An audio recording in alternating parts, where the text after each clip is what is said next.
이루어지고 있습니다. 이번 질의에서는 학생들이 체감하는 과학기술 분야 R&D 행정들 문제에 대해 여쭙고 싶습니다. 행정 보고서를 쓰는 절차에서 정량적이고 성과 중심적인 평가를 위해 작성한 보고서, 행정 처리 절차 등이 과다하여 연구 생산성이 저하되는 문제가 있습니다. 후보님께서는 작은 정부 그리고 효율 행정을 강조해온 바가 있습니다. R&D 행정에 있어서도 효율성을 높이기 위해서 불필요한 관료 절차를 줄이고 연구자와 연구 지원 인력을 중심으로 개편하겠다는 구상이 있으신지, 만약에 있으시다면 구체적으로 어떻게 실행하실 건지 궁금합니다. 저도 우리나라 R&D 프로젝트에 있어가지고 우선 성공률 90%가 넘는 R&D 프로젝트들이 지금 많이 돌아가고 있다는 것 자체가 얼마나 무의미한 수치 달성에 목을 메고 있는가라는 것을 보여준다 이렇게 생각합니다. 예전에 케네디 대통령이 그랬던가요? 달에 가고 싶은 것은 그게 쉬워서가 아니라 어렵기 때문에 도전하는 것이다 라고 얘기했는데, 저는 R&D 프로젝트도 그래야 된다 이렇게 생각하는 겁니다. 결국 아까 행정적인 이런 것들을 많이 요구한다라고 했는데 그것도 마찬가지로 편의주의겠죠. 저는 그런 것들이 예전같이 어떤 성과평가가 되는 방식 하에서는 계속될 수밖에 없다고 생각하고, 제가 대통령이 되면 전면적으로 R&D에 대한 성공의 잣대를 좀 바꾸겠다라는 말씀을 드리고, 이게 이번 R&D 예산이 삭감이 되면서 특히 저연차 연구자들에 대한 지원이 많이 삭감된 것이 문제로 대두되고 있습니다. 이게 비단 카이스트뿐만 아니라 서울대에 있는 제 친구들, 교수들 얘기만 들어봐도 이 R&D 예산 삭감이나 이런 효율화에 대해 가지고 오히려 의사결정권자인 사실 좀 나이가 있으신 분들의 어쨌든 R&D 예산 같은 경우 삭감이 적게 되고, 지금 저연차로 올수록 이런 여파를 직격으로 맞을 수밖에 없는 그런 상황이 발생하고 있는데, 이런 것들은 당연히 예산 원상국부터 시작해가지고 다시는 이런 일이 생기지 않도록 의사결정 체계 자체를 바꿔야 된다 그런 생각을 하고 있습니다. 특히 이번에 저희가 공약한 것 중에 보면은 지금까지는 우리나라에서 기획재정부라는 것이 기획이라는 이름이 달려있기 때문에 많은 것에 대해서 전지전능한 위치를 가져왔습니다. 네, 이것이 되느냐 안 되느냐에 대한 판단을 기획재정부가 합니다.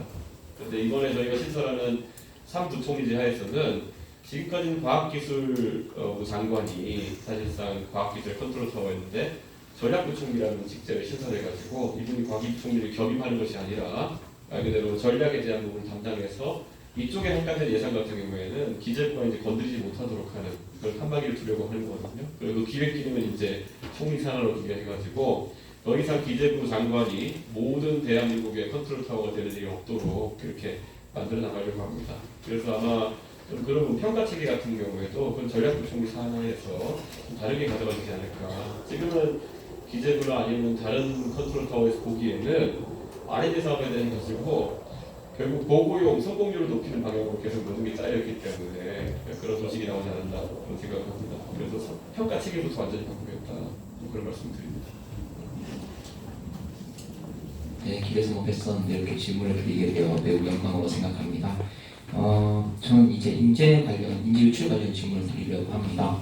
과학기술은 자본도 중요하지만 결국 사람이 발전시킨 학문입니다. 그러나 우리 국내 현황 같은 경우는 이 석박사급 인력 32만 명이 10년 동안 해외로 유출되고 있으며, 더 공부를 하기 위해 해외로 나간 인재들도 다시 돌아오지 않고 해외에 취업을 하고 있는 실정이며, 그나마 국내에 있는 인재들도 더 좋은 조건 때문에 해외 취업을 시도하고 있는 상황입니다. 제 친구들 역시 유학을 꿈꾸는 친구들은 있지만 다시 한국에 들어오고 싶다는 생각하는 친구들은 없는 실정입니다.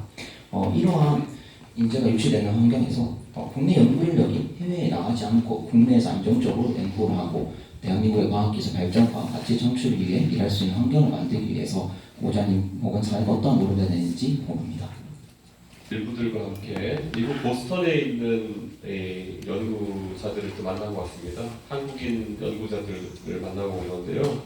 국내에 귀환한 데 있어서 가장 큰 문제점이 뭐냐를 물어봤을 때 해외에서 연구자가 있을 때 봤던 스타이펜드나 이런 것에 대해 가지고 형편없는 그런 지원 체계라든지 이런 것들을 이야기하더라고요. 그리고 연구에 집중할 수 없게 만드는 그런 요소들이 굉장히 심한데, 이 부분이 현실화하는 게 굉장히 중요하다라는 생각합니다. 최근에 우리가 아는 것처럼 한국형 스타이펜드제도 도입하면서 오히려 과기원에 해당하는 이 4대 과기원에 해당하는 학생들은 약간의 불이익을 본다는 얘기가 나올 정도로 제도 설계에 좀 미흡한 부분이 있었던 것처럼 저는 그런 것들도 바로잡아야 한다고 생각하고요. 또 사회에 진출했을 때는 규제에 대한 부분도 우리가 볼 수밖에 없습니다. 지금 대한민국의 IT와 관련된 여러 연구 같은 경우에는 결국 실리콘밸리에서 할 수 있는데 한국에서 할 수 없는 것들이 상당히 많고 또 생명공학이나 이런 부분을 가면은 유전공학 이런 쪽을 가면은 일본에서 할 수 있는 연구인데 한국에서 할 수 없는 연구 이런 것들은 상당히 있습니다. 그렇기 때문에 이런 부분에 대해서 일반적인 정치인이나 일반인들이 가진 그런 규제나 연구윤리에 대한 관점과 실제 연구자들이 맞닥뜨리는 관점이 너무 다르거든요. 예를 들어서 지금 생명과학 쪽 같은 경우에는 연구윤리에 관해 가지고 규제를 덜어내면은 진짜 무슨 키메라 같은 거 만들고 다닐 줄 알고 있는 사람이 굉장히 많아요. 그래서 사실 그런 대중과의 괴리를 좀 극복해 나가는 것이 중요하다 이런 생각을 하고요. 사실 최근에 뭐 난임 치료나 이런 것들도 굉장히 많이 나오고 있는데 난임 치료를 하려면 지금 있는 우리 규제 중에 상당 부분을 드러내야 되는 겁니다. 그랬을 때 우리가 새로운 기술들을 연마할 수 있고 한 건데 지금 우리나라에 있는 여기 난임 치료 기관들 같은 경우에는 일본의 고베에 사실상 연구시설을 가져가야 되는 그런 상황까지 나오고 있거든요. 그래서 저희가 개혁신당에서 제가 이제 제시하는 공약이라고 하는 것은 규제 기준 국가제라는 걸 하려고 합니다. 그래서 저희가 선명하게 지금까지 규제를 없애기 위해 가지고는 뭐 샌드박스 제도라든지 이런 것들을 어렵게 뚫어냈어야 되는데 IT나 이런 영역에 대해서는 미국이라는 국가를 벤치마크 국가로 잡으면은 실리콘밸리에서 할 수 있는 것은 전부 다 대한민국에서 한국에서 할 수 있어야 된다. 아니면 뭐 아까 고베에서 일본에서 할 수 있는 것들은 전부 다 오송에서 할 수 있어야 된다. 이런 식으로 다른 나라에 없는 규제는 우리도 없게 하겠다라는 아주 간단한 원칙을 세우는 것으로 하고 거기에 대해서 규제 심판을 둬가지고 만약에 규제가 정치가 필요 없다고 하면 즉시 철폐하는 형태로 저희 가져가려고 하거든요. 그런 부분이 좀 변화가 될 것이다 이렇게 되고요. 마지막으로 가장 중요한 것은 임금 격차에 대한 관점을 이제 저희가 어떻게 가져가냐는 부분입니다. 제 친구들도 해외에서 이제 40대쯤 되면 이제 중견 연구자가 돼가지고 지금 연봉 수준이 벌써 뭐 60만 불 이렇게 되는 친구들도 있어요. 단순 연구를 하다가 이제 연차가 쌓여가지고 필력 인정받아서.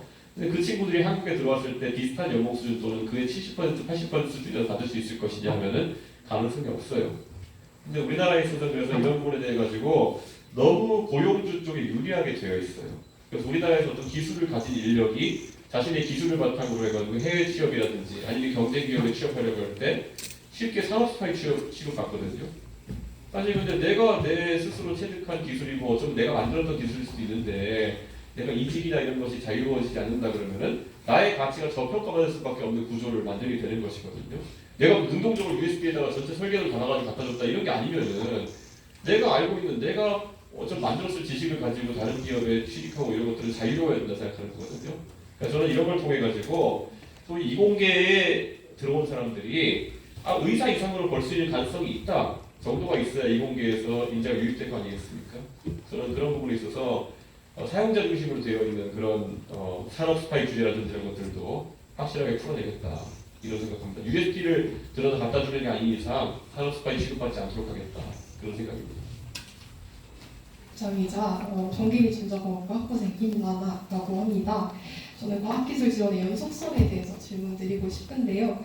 아무래도 정부의 기조가 바뀔 때마다 과학기술 분야 지원에 큰 변동이 있다 보니 많은 학생들이 본인이 공부하는 분야에 대해서 확신을 갖기 어려운 상황인 것 같습니다. 특히 카이스트는 무학과로 진입하여서 1학년 말에 학과를 결정하기 때문에 학과의 전망에 따라서 전공별 지원자 수가 크게 변동하는 상황인데요.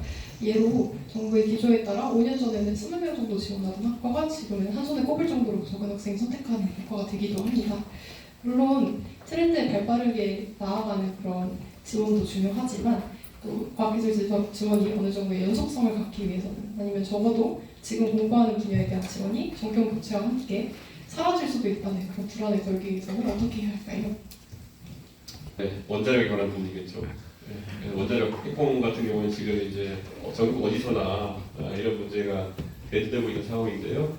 저는 그러니까 정부 정책에 있어가지고 이런 식으로 급격한 유턴이 발생하는 상황, 에너지 정책 같은 경우에는 특히 그런 졸속한 항로 변경 때문에 국가의 기반 산업이 무너지고 있는 상황이다 이런 인식을 가지고 있고 저는 그렇게 하지 않겠습니다. 우선 첫 번째고 두 번째로는 대한민국의 산업 구조가 생산 경기가 취약하다 보니까 국가의 프로젝트에 따라 가지고 10년 먹거리가 결정되는 경우가 허다합니다.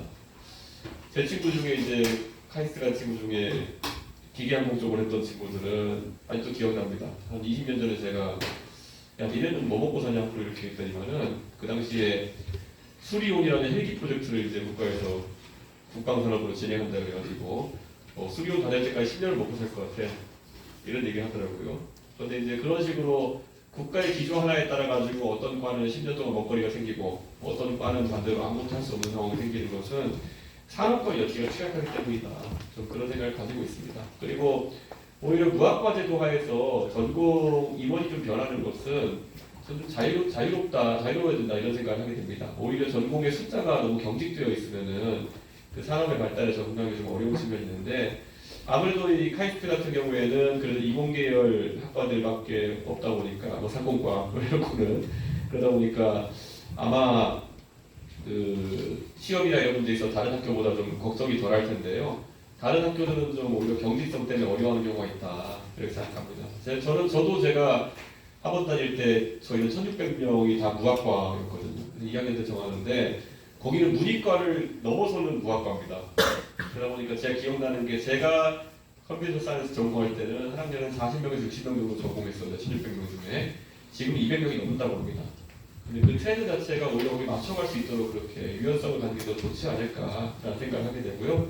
하지만 아까 말했던 것처럼 원자력, 그 핵공과 같은 경우에는 그거는 필요한 건데 정치적인 목적을 없앴던 것이기 때문에 시장 수요에 따른 변화가 아니기 때문에 그런 것들은 좀 다시는 그런 일이 발생하지 않도록 해야 된다 이런 생각을 가지고 있습니다. 그리고 좀 있으면 이제 학과 간의 경계가 좀 무너질 것 같은 게 그 AI가 발달하게 되면서 예전에는 컴퓨터 사이언스나 이런 것들이 별도의 학과로 존재하는 게 약간 의미가 있었는데 지금은 생명공학 연구를 하려고 해도 AI나 코딩 능력이 뒷받침이 안 되면 전혀 할 수 없는 것처럼 최근에 노벨상의 뭐 화학상이나 생리학상 이런 데서 나오는 사람들이 대부분 AI를 기반한 연구를 통해 가지고 뭐 실물질이나 새로운 연구를 해서 결과가 나오는 걸 보면은 학과 간의 융합이라든지 이런 것들은 피할 수 없는 대세가 될 것이다. 네, 이제 40이 다 된 컴퓨터과학 전공자로서 좀 느끼고 있습니다. 그래서 그거는 오히려 카이스트가 지금 오랫동안 자리 잡은 무학과 체제로 인해 가지고 잘 대응하고 있다. 네, 그런 생각하고 있습니다. 그런데 선택 이후에 그런 어떤 대형 사고가 터지는 그런 원자력 사태 같은 것은 발생하면 안 되겠죠. 예.